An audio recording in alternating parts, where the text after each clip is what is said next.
وہ ہے ایمان بچانا یقینی طور پر ایسا ہے جیسے کہ ہتھیلی پہ جان رکھنا، آپ کے اس ماحول میں قدم رکھتے ہوئے چلنا ہے۔ رسول اللہ صلی اللہ علیہ وسلم فرمایا تھا کہ ایک دور ایسا آئے گا اس ایمان بچانا ایسا مشکل ہے کہ آپ کے دماغ میں چلنا۔ حضرات وہ قومیں بڑی باشعور قومیں ہوتی ہے جو حالات کی عکاسی کرتی ہے اور اس کا احتساب کرتے ہوئے آگے کچھ پلاننگ کرتی ہے۔ ہم لوگ آج اس ماحول میں اپنی زندگی کی شب و روز گزار رہے ہیں، ہم دیکھ رہے ہیں اپنے گرد پیش کے ماحول کو کہ ابتداء کا ماحول کس قدر جو ہے اپنی تیز لپیٹ کے ساتھ مسلم معاشرے کو جو ہے آگ پہنچا رہا ہے۔ جگہ جگہ ابتداء کی خبریں سننے کو مل رہی ہیں، دن پر ایک پہاڑ ٹوٹتا ہے، کوئی سنتا ہے کہ ایک ہمارے ماحول سے نکل کر غیر کے ماحول میں چلا گیا۔ حضرات اس کا ذمہ کس کے ہے؟ اس کا ذمہ دار پورا مسلم معاشرہ، اس لیے کہ ہم نے اپنی ترجیحات کو اگر پہلے ہی سے صحیح رخ دیا ہوگا تو آج یہ حالت نہ ہوتی، جگہ جگہ چلے جائیں گے۔ ہم اہل ایمان کی بربادیوں کی داستانیں سنتے ہیں، گناہگار سے نہیں دامن میں ہزار ایک سے نہیں، لیکن اگر ایمان سلامت ہے تو یقیناً اللہ کی بارگاہ میں مغفرت کا سامان ہے۔ لیکن اگر یہ عظیم ترین دولت ہی سینے سے اگر محو ہو گئی تو پھر دنیا اپنی جگہ ہے، دولت اپنی جگہ ہے، مانو داؤ دہیش اپنی جگہ ہے، کچھ کام نہ آنا ہے۔ اے ایمان والوں، سب سے بڑی چیز ایمان کی حفاظت ہے، اور ایمان کی حفاظت کے لیے علم ضروری ہے، اور علم کے لیے بندے مومن کو ایسے اسباب کی فراہمی ضروری ہے کہ جس کے سبب وہ اپنا دینی علم بھی حاصل کر سکے، دنیاوی علم بھی حاصل کر سکے۔ ہم نے اپنے استاد حضور مفتی عبداللہ صاحب اللہ کو دیکھا، وہ دل ہستی جو اس علاقے کے لیے مرد قلب کی حیثیت رکھتی ہے، جس کے بسائے ہوئے اور جس کے لگائے ہوئے چمن میں پورے اس علاقے کو منور کر رکھا ہے، جہاں جانے ان کے گلاب کی خوشبوئیں پھیلی ہوئی ہے۔ اس عظیم ہستی نے ایک بہت پرانی ویران عمارت کو آباد کر کر اس میں ایسے گلے ڈالا ہے کہ جس کی خوشبو سے یہ کائنات نظامی بھی اسی گلستان کا ایک نکلا ہوا ہے، مولانا رحمت علی بھی اسی سے بل واسطہ یا بلا واسطہ، مولانا جو ہے رئیس احمد صاحب بھی اسی سے، اور وہ بغل میں بیٹھے ہوئے کہیں نہ کہیں سے اسی چمن کی آبیاری مفتی صاحب نے کی ہے۔ آپ بتا فرمائیں کہ آغاز کہاں سے ہو رہا ہے؟ ہمت ہم کو اس مرد مجاہد سے ملتی ہے، اس مرد قلندر سے ملتی ہے کہ بہت بڑی پلاننگ کرنے کے لیے آدمی کو بہت بڑا خرچہ نہیں کرنا پڑتا ہے، بلکہ ابتدا اگر وہ اس انداز میں کرتا ہے تو ایک زینان بڑے ہوئے مسافر خانے کو اپنے تحویل میں لیا، پھر اس کو جو ہے آباد کیا،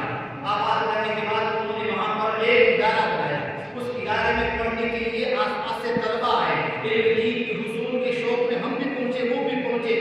سب پہنچے، ان کی جو ہے زلفوں کی اسیر ہو گئے، اور پڑھتے پڑھتے الحمدللہ پھر ایک دور وہ بھی آیا کہ اس علاقے میں جہاں جانے کو کوئی اور بندہ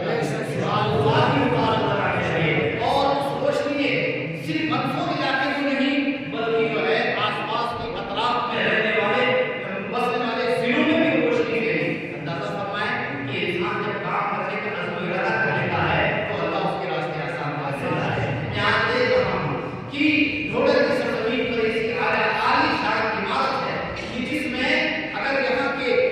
ارباب عقل و دانش اگر یہ تہیہ کر لے کہ ہمیں بھی کوئی ایسا اقدام کرنا ہے، کوئی ایسا تعلیمی جو ہے منصوبہ سازی کرنی ہے کہ جس کا نتیجہ سال و سال میں خود آپ کو ملے، آپ کی نسلوں کو ملے، تو یقینی طور پر آنے والی نسلیں آپ کی اس کارنامے کو یاد کرے گی، اور قبر میں جا کر کے آپ کے ضرور تصور کریں گے کہ پروردگار عالم کو یہ کام دین کے لیے قوم کے لیے کر کے آیا ہوں کہ آج اس کا نتیجہ مجھے اللہ کی اسلامی کوڈری میں جب ہوگا۔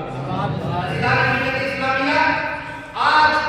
یہاں پر آس پاس سے جگہ اٹھاتا ہوں تو مجھے بڑی مایوسی ہوتی ہے، ہمارے معاشرے میں رہنے والے نوجوانوں کے لیے، آپ کی ان نہادوں کے لیے جو آپ کی گود میں پلنے والے بچے ہیں، ان کی بہترین مستقبل کے لیے، ان کے عمدہ فیوچر کے لیے اگر آپ نے ہم نے پلاننگ کی ہے حدیث کو نگاہوں کے سامنے رکھو کہ کلکم مسئول، ہر شخص جس سے سوال ہوگا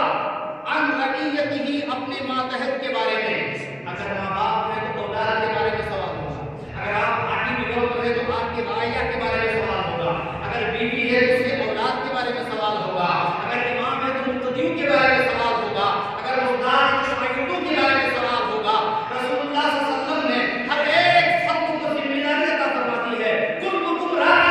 تم میں سے ہر ایک ذمہ دار ہے، اور کلکم مسئول عن رعیتہ، اور تم میں سے ہر ایک سے اپنے رعیہ کے بارے میں سوال کیا جائے گا. آج کے اس دور میں ہمارے محافل میں، ہمارے معاشرے میں، ہماری سوسائٹی میں، ہمارے محلے میں اگر کوئی ارتداد کا شکار ہو رہا ہے تو کہیں نہ کہیں سے پوری سوسائٹی کی اجتماعی ذمہ داریاں جو پہلے تھی انہوں نے نہ نبھائی، ان کو جو ہے نظر انداز کیا ہے، جس کی بنیاد پر یہ قدم اٹھایا ہے. میرے عزیز دوستوں، ڈھونڈک کی سرزمین پر بسنے والے اہل ایمان، سفر معراج کی اس رات میں پیغام بلندی کا دیتے ہوئے یہاں کے عرض کرتا ہوا آگے چلوں کہ آپ کے پاس اتنی شاندار عمارت ہے، آپ آنے والے دور میں چاہیں کچھ نہیں، صبح کے ٹائم مدرسہ لگتا ہے، شام کے ٹائم مدرسہ لگتا ہے، آپ اس بلڈنگ کا صحیح استعمال اپنی انرجی میں، اپنی قوم کی طاقت کے لیے، اپنے مناسب پلان بنا کر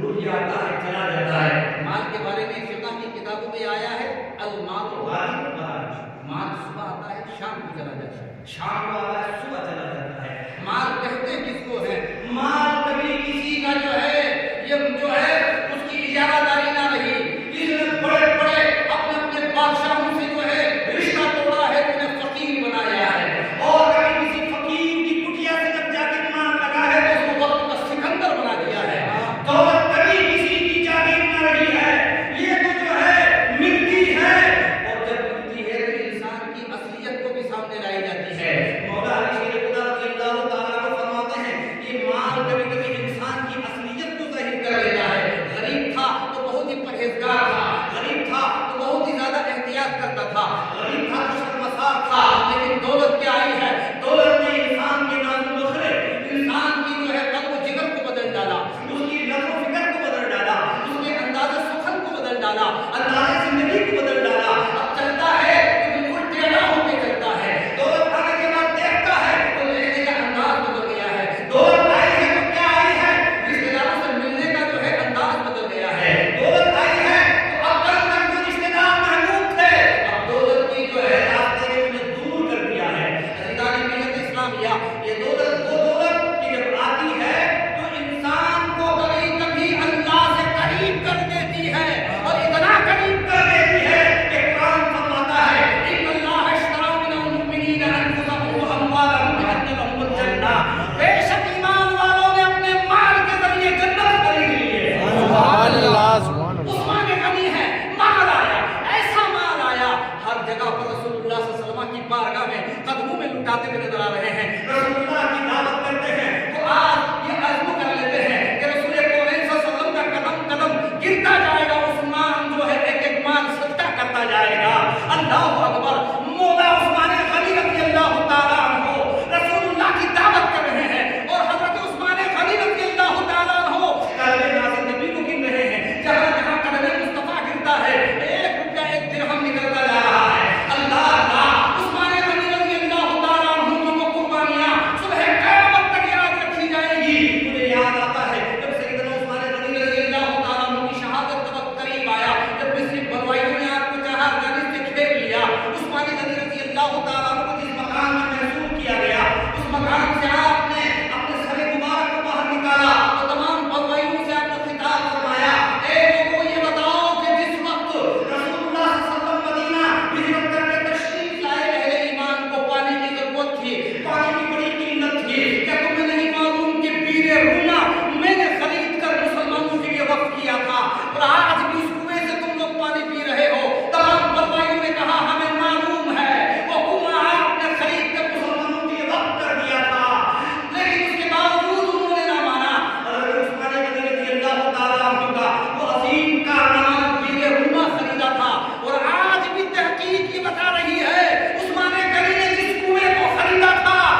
جو لوگ اپنے ماں باپ کے لیے اپنی زندگی میں وقت کر کے چلے جاتے ہیں، وہ زمین جب تک زمین ہے، ارے ہمارا اولاد بھی ہے، ہماری اولاد بھی ہے، اگر وہ بھول جائے تو بھول جائے، لیکن بندے مومن دین کے لیے کیا جانے والا کام کبھی ختم نہیں ہوگا۔ اسلامیہ اندازہ فرمائے، اگر ہمارے بزرگوں بھی ہماری طرف سے فکر بنا لیے ہوتے تو آج ہم کہاں ہوتے۔ انہوں نے جو ہے